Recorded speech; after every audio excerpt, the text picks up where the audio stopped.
Hello, fellow mortals, and welcome to whatever the fuck this is.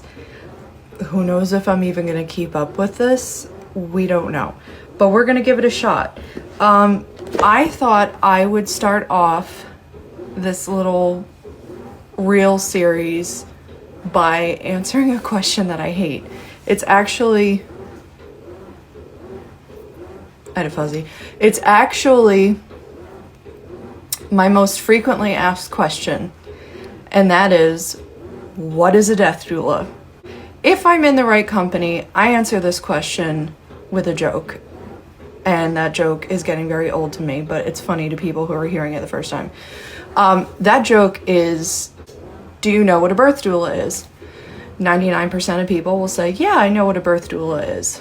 So I'll say, okay, well, a birth doula helps you on your way in, and a death doula or an end-of-life doula helps you on your way out. Most of the time people find that funny. Sometimes people look at me and they're just like, they still don't get it. So I'm going to read to you the International End-of-Life Doula Association, abbreviated as INELDA. I'm going to read you INELDA's definition of what a death doula is. INELDA is the organization that I got my certification through as an end-of-life doula.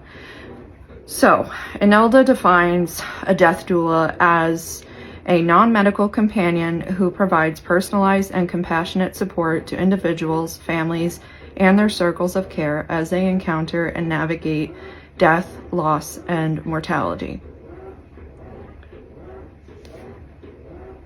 So yeah, often the question I get asked the most after what is a death doula is, well, what do they do?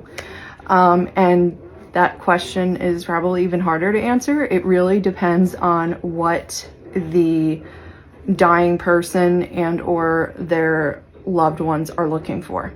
So it could be emotional support. It could be more practical support. Sometimes people are just looking for companionship. In my time as an end-of-life doula, I have served primarily as a companion to dying people. I have been there sometimes months, sometimes even years before the person has passed, and have been with them on their dying journey.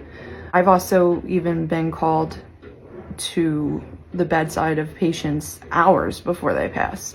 The point that I think is most important to remember is that we are non-medical professionals.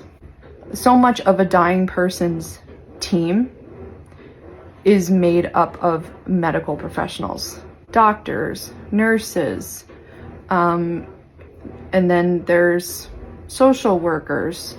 So an end-of-life doula is there, you know, again, to provide that non-medical emotional support or companionship, whatever that person and their family is looking for. I hope that answered the question. It might not have. I might have sucked at answering that question because it's a very hard question to answer. As I said, it really depends on what the dying person and their family members are looking for. That's all I have time for. I really hope this doesn't suck. And yeah, I will see you in the next one.